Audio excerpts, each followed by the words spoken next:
Kebanyakan orang kalau bikin salah selalu banyak alasan, bela diri. Jadi yang harusnya dia cukup bilang gini, maaf bu. Tapi karena dia bela diri, udah salah, bohong lagi gitu kan. Bikin kita yang harusnya cepat mengampuni jadi marah.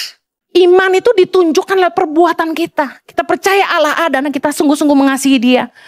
Orang yang sadar bahwa upah dosa adalah maut. Tapi dia tetap hidup di dalam dosa. Menurut Anda? Kalau dengan kepercayaan mereka itu mereka takut berbuat jahat. Kenapa kita tidak? Kalau kita percaya bahwa Allah ada, bahwa Tuhan adalah hakim yang kepadanya kita harus memberi pertanggungan jawab atas hidup kita. Harusnya kita juga hidup takut akan Tuhan. Emangnya ada penghakiman setelah kematian? Itu kan pertanyaan orang-orang. Kan kita udah dibenarkan. Kan Yesus pembela kita. Pertanyaan saya, ada nggak penghakiman setelah kematian?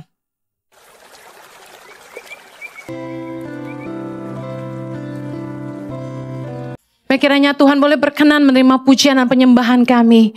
Roh Kudus boleh memimpin kami siang hari ini dengan kebenaran firman-Mu yang diberikan pewahyuan, diberikan hikmat supaya kami boleh memahaminya dan menghidupinya.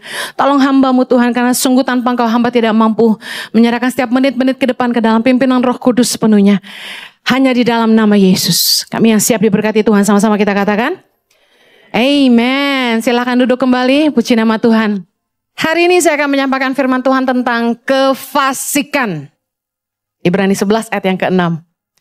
3, 2, 1. Tetapi tanpa iman tidak mungkin orang berkenan kepada Allah. Sebab barang siapa berpaling kepada Allah, ia harus percaya bahwa Allah ada. Dan bahwa Allah memberi upah kepada orang yang sungguh-sungguh mencari Dia. Lihat ayat 8. Karena iman Abraham taat ketika ia dipanggil untuk berangkat ke negeri yang akan diterimanya menjadi milik pusakanya. Lalu ia berangkat dengan tidak mengetahui tempat yang ia tujui. Ayat 17. Karena iman maka Abraham tatkala ia dicobai mempersembahkan Ishak. Ia yang telah menerima janji itu rela mempersembahkan anaknya yang tunggal. Dikatakan firman Tuhan, tanpa iman tidak mungkin orang berkenan kepada Tuhan. Dan dikatakan bahwa buah dari iman adalah ketaatan. Ayat 8 tadi bilang, karena iman Abraham taat. Berangkat ke sebuah tempat yang tidak diketahui. Saya percaya bahwa taat itu tanda hormat. Amen. Kalau Anda menghormati seseorang, Anda pasti taat. Orang-orang kalau di PNI atau di dalam militer itu selalu jawab gini, siap pak, siap komandan. Kalau salah nggak ada bilang, maksudnya nggak gitu deh pak, saya tuh nggak ngomong gitu deh. Mereka jawabnya siap salah. Saya punya salah satu staf, dia besar di asrama militer. Jadi kalau dia udah salah, dia bilang gini, siap salah. Gue demen banget. Soalnya nggak tahu nggak kenapa. Kebanyakan orang kalau bikin salah selalu banyak alasan, bela diri. Jadi yang harusnya dia cukup bilang gini, maaf bu. Tapi karena dia bela diri, udah salah, bohong lagi gitu kan. Bikin kita yang harusnya cepat mengampuni jadi marah. Ini bukannya saya pemarah, emang orang bikin salah gitu. Bela diri. Tanpa iman tidak mungkin orang berkenan kepada Tuhan, dan buah dari iman adalah ketaatan. Dikatakan gini, sebab barang siapa berpaling kepada Allah, ia harus percaya bahwa Allah ada. Kenapa kita taat sama firman Tuhan? Karena iman bahwa Tuhan melihat semua yang kita buat. Saya melihat banyak orang yang punya sifat tidak taat. Kalau bahasa kerennya not following order. Kalau di perusahaan-perusahaan sekuler, staf yang not following order, itu pasti dipecat. Karena punya penyakit not following order. Ada orang-orang yang begitu. Ada satu kali staff saya pesen apa gitu sama dia. Begini ya, A, B, C, D. Nggak ada 5 menit, di depan saya dia bisa menyampaikan yang berbeda. Saya sampai heran, sampai saya termangu-mangu di depan dia. Wow, saya baru aja ngomong sama kamu, tolong sampaikan begini. Lalu di depan saya, dia sampaikan yang berbeda. Not following order.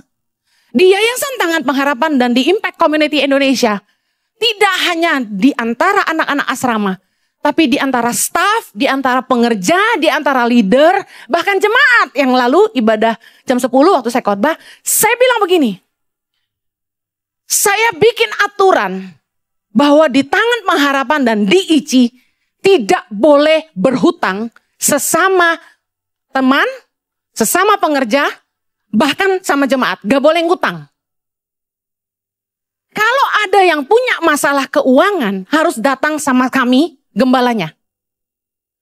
Leader-leader, pengerja punya masalah keuangan, datang ngomong sama kami. Kami orang tua di sini. Staff ada masalah keuangan, ngomong sama kami, jangan pinjam sama teman. Itu aturan yang saya buat. Kenapa? Saya cerita. Banyak kali saya menemukan ada orang-orang yang mentalnya suka ngutang. Mentalitasnya memang doyan ngutang. Dan kalau dia ngutang, dia nggak pernah niat bayar. Dia nyusahin orang. Nah, orang-orang kayak gini saya temukan di mana-mana. Di gereja, di kalangan teman, di YTP sama. Nah, untuk menjaga supaya tidak ada yang dirugikan di antara kita, karena hubungan kita harus tulus, benar? Saya bilang, udah deh jangan saling ngutang deh. Nanti kalau nggak bayar kalian ribut di sini. Akhirnya setelah beberapa staf ngutangin teman sekantor, dan mereka saling menutupi. Jangan kasih tahu Bu Heni ya, bisa cilaka kita. Jangan kasih tahu ya. Rahasia, oke? Oke. Yang minjemin ikut bohongin saya. Tahu nggak? Dia nggak tahu bahwa dia sedang dalam bahaya. Satu orang ngutangin sekitar 20 orang. Dan yang lebih parah, dia nipu guru-guru pedalaman kami. Dia bilang gini, kamu mau beli HP nggak? HP kamu jelek kan? Yuk aku beliin. Nanti aku pesenin di distributor dapat harga murah, dia bilang. Nanti aku kirim handphonenya. Kalau kamu datang annual meeting Januari, kamu ambil. Titip aku duitnya. Tahu kan guru pedalaman, gajinya emang berapa? Aduh tuh nyicil tuh nabung tuh buat beli HP 1. Ditipu 4. Ini akibat not following order. Padahal saya udah ngomong gak boleh saling ngutangin. Berhutang dan memiutangi dilarang di YTP dan ICI. Kenapa? Untuk menjaga Anda. Karena gini, udah berkali-kali. Nih ya, kalau gue mau tumpahin isi hati. Berkali-kali dikasih tahu. Gak mau nurut. Akibatnya datang ke saya. Gue nih, si itu pinjam duit saya gak bayar Bu. Saya butuh duit. Buat adik saya sekolah. Diutangin berapa? 4 juta. Kan saya udah ngomong gak boleh diutangin. Kenapa kamu miutangin? Habis kasihan Bu. Simple banget. Saya memang gak lihat apa yang kalian lakukan. Saya gak dengar yang kalian katakan. Tapi ketika kalian gak taat sama pemimpin yang kelihatan. Bagaimana kalian bisa taat sama Tuhan yang tidak kelihatan? As simple as that. You can see me. I'm here. Mola, monstop di sini. Saya sebagai pemimpin yang kelihatan aja bisa tidak ditaatin. Gimana kalian mau taat sama pemimpin yang tidak kelihatan? Kenapa kita hidup dalam kefasikan? Karena kita nggak taat. Karena pikir Tuhan nggak lihat. Tahukah Anda bahwa Tuhan lebih menyukai ketaatan kita daripada persembahan kita? 1-15 ayat 22. Baca sama-sama. Tetapi jawab Samuel, apa apakah Tuhan itu berkenan kepada korban bakaran dan korban sembelihan sama seperti kepada mendengar suara Tuhan? Sesungguhnya sama-sama mendengarkan lebih baik daripada korban sembelihan. Memperhatikan lebih baik daripada lemak domba-domba jantan. Manusia itu biasa dengan bribing. Ngerti bribing? Suap menyuap. Karena kita punya pedoman. Uang menyelesaikan segalanya. Orang berpikir dengan persembahan mereka. Mereka bisa menutupi kesalahan mereka. Mereka bisa suap Tuhan. Tuhan tidak berkenan kepada persembahan orang fasik. Amsal 21 ayat 27 bilang, korban orang fasik adalah kekejian. Lebih-lebih kalau dipersembahkan dengan maksud jahat. Kita hidup dalam dosa, gak apa-apa. Bisnis nipu orang. Ngerugiin orang, gak apa-apa. Yang penting nyuap Tuhan. Tuhan bilang korban orang fasik adalah kekejian. Saya percaya kalau orang tuh orang beriman, dia akan hidup dalam kebenaran. Amsal 21 ayat 3 bilang, melakukan kebenaran dan keadilan lebih dikenan Tuhan daripada korban. Bahasa kasar Tuhan gini, lu nurut aja deh, gue udah seneng. Lu gak usah kasih gue apa-apa, lu nurut aja deh. Sama kayak istri-istri, bilang sama suaminya, lu sayang gue aja deh, setia aja deh. Udah gak kasih gue kaya gak apa-apa. Makanya banyak perempuan nikah gak lihat harta. Yang penting dia lihat suaminya setia dan sayang sama dia. Buktinya saya kan. Gitu. Lawan dari ketaatan adalah kefasikan. Apa sih arti orang fasik? Saya ini belajar sungguh-sungguh loh cari tahu fasik ini. Jadi jangan bilang saya cetek lagi.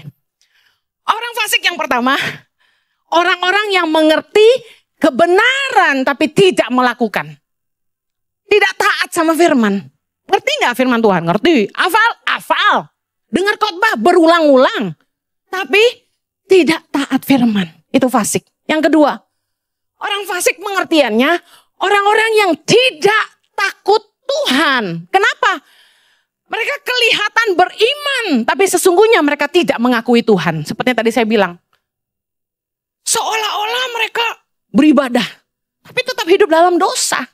Sedangkan orang yang beriman percaya Allah ada dan dia melihat segalanya. Harusnya kita jaga hidup kita. Dilihat atau tidak dilihat Tuhan gitu kan. Mazmur 10 ayat 4 berkata gini. Kata orang fasik itu dengan batang hidungnya ke atas. Allah tidak akan menuntut, tidak ada Allah. Itulah seluruh pikirannya. Yang ketiga, orang fasik pengertiannya apa? Orang-orang berdosa yang tidak mau mengakui kesalahan atau dosanya, tapi menutupinya. Banyak. Roma 8 ayat 8 berkata, mereka yang hidup dalam daging tidak mungkin berkenan kepada Allah. Jangan hidup dalam dosa. Tanpa iman kita gak bisa berkenan sama Tuhan. Kalau kita hidup dalam dosa, mana bisa berkenan sama Tuhan? Kenapa sih Tuhan benci kefasikan? Karena orang-orang fasik tuh ngerti kebenaran tapi tidak taat melakukan. Mereka tahu kebenaran tapi mereka tetap hidup dalam kenajisan. Mereka gak mau bertobat. Mereka malah menutupi dosa-dosa mereka. Rajin beribadah, ikut pelayanan, tapi hidup dalam kebohongan. Berlagak rohani. Kalau dengar firman seperti mengerti tapi tidak dihidupi. Saya baca dalam firman Tuhan berkali-kali. Yesus tuh paling benci sama kemunafikan. Tahu gak kenapa Yesus tuh gak suka sama orang Farisi dan ahli Taurat? Karena mereka tahu kebenaran tapi mereka tidak menghidupinya. Mereka buat itu jadi agama. Banyak aturan tapi gak punya kasih. Matius 23 kita baca. Bagaimana Yesus mencaci mereka. Wah, saya mah gak ada apa-apanya. Lihat nih apa yang Yesus bilang. Matius 23 ayat 25. Celakalah kamu, hai ahli-ahli Taurat dan orang-orang Farisi. Hai kamu orang-orang munafik. Sebab cawan dan pinggan kamu bersihkan sebelah luarnya. Tapi sebelah dalamnya penuh rampasan dan kerakusan. Ayat 26. Hai orang Farisi yang buta. Bersihkanlah dahulu sebelah dalam cawan itu. maka sebelah luarnya juga akan bersih.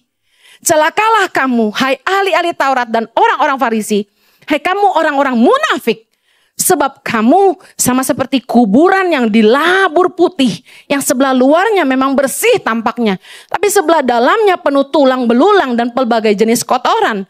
Demikian jugalah kamu, di sebelah luar kamu tampaknya benar di mata orang, tetapi di sebelah dalam kamu penuh kemunafikan dan kedurjanaan. Ayat 33 baca sama. Hai kamu ular-ular, hai kamu keturunan ular beludak, bagaimanakah mungkin kamu dapat meluputkan diri dari hukuman neraka? Wow. Sebagai orang Kristen, kalau kita benar-benar punya iman, seperti yang lagu yang kita nyanyikan tadi, karya terbesar dalam hidup kita yaitu pengorbanan Kristus buat kita, katakan amin. Kita percaya bahwa Kristus adalah Tuhan dan Dia telah mati untuk menebus dosa-dosa kita. Harusnya kita tidak hidup dalam dosa lagi. Harusnya kita menjaga hidup kita kudus. Harusnya kita menghargai kasih karunia Allah. Harusnya kita hidup mengasihi Dia. Harusnya kita hidup sungguh-sungguh hanya bagi Dia. Harusnya. Tapi kalau ada orang yang mengerti kebenaran tapi tetap hidup di dalam ketidakbenaran, mereka adalah orang-orang yang tidak takut Tuhan.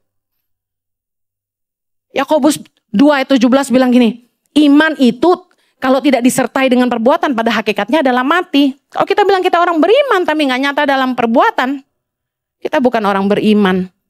Iman itu ditunjukkan lewat perbuatan kita. Kita percaya Allah ada dan kita sungguh-sungguh mengasihi Dia.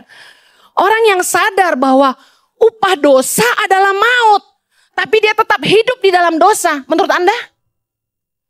Mereka nggak takut Allah. Mereka bisa khotbah, upah dosa adalah maut. Tapi mereka sendiri hidup dalam dosa. Kami temukan banyak anak-anak Tuhan, pelayan-pelayan Tuhan. Main musik tapi hidup dalam perzinahan. Worship leader tapi gay. Pengkhotbah tapi punya selingkuhan. Kadang-kadang saya malu sebagai orang Kristen. Orang beragama lain bisa lebih baik, bisa lebih jujur daripada orang Kristen. Padahal kita sama-sama orang yang percaya apa yang kita tabur, kita tuai. Masalahnya gini. Kalau dengan kepercayaan mereka itu mereka takut berbuat jahat, kenapa kita tidak? Kalau kita percaya bahwa Allah ada, bahwa Tuhan adalah hakim yang kepadanya kita harus memberi pertanggungan jawab atas hidup kita, harusnya kita juga hidup takut akan Tuhan. Tapi kenapa banyak orang Kristen nggak hidup takut akan Tuhan? Why? Mari kita belajar sama-sama. Emangnya ada penghakiman setelah kematian? Itu kan pertanyaan orang-orang. Kan kita udah dibenarkan. Kan Yesus pembela kita. Pertanyaan saya, ada nggak penghakiman setelah kematian? Mari kita akan baca ayat-ayat ini secara cepat.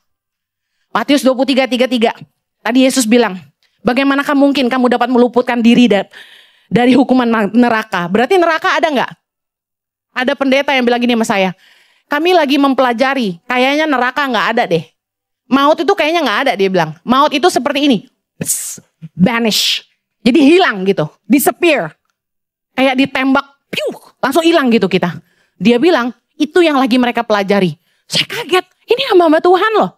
Bukan kaliber biasa, tinggi. Saya bilang ini, excuse me, kalau neraka nggak ada, salib nggak berarti. Justru Yesus mati untuk menebus kita dari api neraka. Bagaimana mungkin hamba Tuhan bilang neraka nggak ada? Saya akan bacakan, saya akan buktikan secara cepat bahwa hari penghakiman ada. Matius 7 ayat 21. Yesus bilang, bukan orang yang berseru Tuhan, Tuhan akan masuk dalam kerajaan Allah. Tapi mereka yang melakukan kehendak Bapakku di sorga. Jadi nggak jaminan kita kenal Tuhan. Karena ternyata ada penghakiman. Yohanes 5 ayat 29. Yesus berkata, dan mereka yang telah berbuat baik akan keluar dan bangkit untuk hidup yang kekal. Tapi mereka yang telah berbuat jahat akan bangkit untuk dihukum. Berarti ada pemisahan di tahta penghakiman. Matius 12 ayat 36. Ini Yesus bilang lagi. Tapi aku berkata kepadamu, setiap kata sia-sia yang diucapkan orang harus dipertanggungjawabkannya pada hari penghakiman. Ada nggak hari penghakiman? 3 ayat ini perkataan Yesus sendiri. Mari kita lihat apa kata Rasul Paulus. Roma 14 ayat 12. Demikianlah setiap orang di antara kita akan memberi pertanggungan jawab tentang dirinya sendiri kepada Allah. Ibrani 4 ayat 13. Dan tidak ada suatu makhluk pun yang tersembunyi di hadapannya. Sebab segala sesuatu telanjang dan terbuka di depan mata Dia. Yang kepadanya kita harus memberikan pertanggungan jawab. 2 Korintus 5 ayat 10. Sebab kita semua harus menghadap tahta pengadilan Kristus, supaya setiap orang memperoleh apa yang patut diterimanya sesuai dengan yang dilakukannya dalam hidupnya ini, baik ataupun jahat. Mari dilihat kata Rasul Petrus, 1 Petrus 4 ayat 5. Tapi mereka harus memberi pertanggungan jawab kepada Dia yang telah siap sedia menghakimi orang yang hidup dan yang mati. Semua ayat di atas membuktikan hari penghakiman ada. Bahwa setiap kita akan berdiri di tahta pengadilan Tuhan dan mempertanggungjawabkan hidup kita. Meskipun kita percaya Yesus, bahwa kita telah terima kasih karunia keselamatan, bukan berarti kita main-main dengan hidup kita. Bukan berarti kita mempermainkan kasih karunia yang Tuhan berikan sama kita. Yang penting percaya Yesus. Mari saya bukakan lagi fakta. Ada orang-orang bilang ini, bukannya sekali selamat tetap selamat? Keselamatan bukan karena perbuatan atau usaha kita, tapi karena kasih karunia Allah. Kalau jatuh dalam dosa, tinggal minta ampun saja. Bukankah kita sering dengar ini? Alasan-alasan ini sering dipakai sama orang Kristen sebagai pembelaan diri ketika mereka hidup dalam dosa, ketika mereka tidak mau hidup dalam pertobatan, dan mereka terus jatuh bangun dalam dosa seenak mereka. Mereka paling pinter pakai ayat-ayat itu untuk bela diri mereka. Mari saya bukakan ayat-ayat kebenaran bahwa kita harus menghidupi keselamatan, bahwa kita harus menghargai kasih karunia yang Yesus berikan. Secara cepat, 2 Korintus 6 ayat 1. Sebagai teman-teman sekerja, kami menasehatkan kamu supaya kamu jangan membuat menjadi sia-sia kasih karunia Allah yang telah kamu terima. Ibrani 10 ayat 26. Sebab jika kita sengaja berbuat dosa sesudah memperoleh pengetahuan tentang kebenaran, maka tidak ada lagi korban untuk menghapus dosa itu. Ibrani 6 ayat 4. Sebab mereka yang pernah diterangi hatinya, yang pernah mengecap karunia surgawi, dan yang pernah mendapat bagian dalam Roh Kudus, dan yang mengecap firman yang baik dari Allah, dan karunia-karunia dunia yang akan datang, namun yang murtad lagi, tidak mungkin dibaharui sekali lagi sedemikian, hingga mereka bertobat. Jadi mereka harus bertobat. Sebab mereka menyalibkan lagi anak Allah bagi diri mereka, dan menghinanya di muka umum. Ibrani 9 ayat 28. Demikian pula Kristus hanya satu kali saja mengorbankan dirinya. Berapa kali? Yesus cuma mati satu kali untuk dosamu. Untuk menanggung dosa banyak orang. Sesudah itu lihat. Ia akan menyatakan dirinya sekali lagi. Dia datang kedua kali. Tanpa menanggung dosa. Untuk menganugerahkan keselamatan kepada mereka yang menantikan dia. Makanya kita harus setia. Banyak firman Tuhan tentang pengantin yang bijaksana dan yang bodoh. Ingat itu? Bagaimana kita harus setia menantikan Kristus datang. Misalnya gini, saya punya teman namanya Lia sama Andi. Katakan, lihat calon pengantin Andi. Andi kerja ke luar negeri. Mungkin jadi TKI. Gak pulang-pulang dong. Gak bisa pulang, kontrak di sana lama misalnya. Ini kan contoh. Lalu Lia gak setia. Lia pikir gini, Andi belum tentu balik. Dia pacaran ganti-ganti. Yang lebih parah mungkin hamil sama orang lain. Kalau Andi datang masih mau gak sama Lia? Ya gak mau lah. As simple as that. Kita ini mempelai Kristus. Yesus telah menebus kita dari dosa. Memberi kita keselamatan. Hidup yang kekal. Hidup yang baru. Dia membuat kita jadi ciptaan yang baru. Yang lama sudah berlalu. Yang baru sudah datang. Kita seperti kertas putih lagi. Tuhan izinin dengan kasih karunia kita menulis kembali apa yang kita mau lakukan dalam hidup kita. Tuhan kasih kita pilihan. Firman Tuhan membimbing kita supaya kita hidup dalam kebenaran. Bukankah begitu? Tapi kita yang harus berjuang setia. Berat gak jadi jomblo ditinggal pacar LDR? Berat. Tapi kita harus berjuang setia. Menanti kedatangan mempelai kita kedua kali.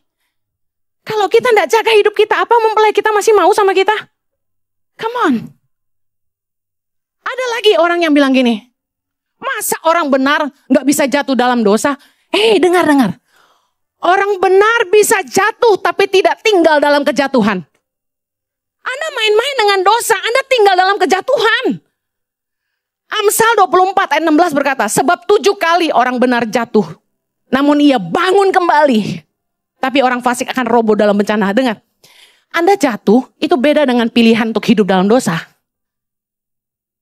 Semua orang bisa jatuh, makanya firman Tuhan berkata, hati-hatilah jangan ada seorang pun yang menganggap dirinya kuat. beware. Jauhi medan dosa. Kalau Anda tahu Anda lemah, jangan cari gara-gara, gitu kan? Anda kesepian, Anda pergi dugem.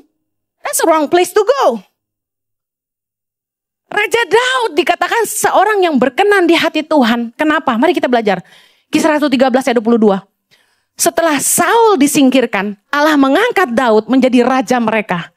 Tentang Daud, Allah telah menyatakan, aku telah mendapat Daud bin Isai, seorang yang berkenan di hatiku dan yang melakukan segala kehendakku. Kenapa Daud jadi orang yang berkenan di hati Tuhan? Karena dia taat. Lalu, mari kita lihat 1 Raja-Raja 15 ayat 5.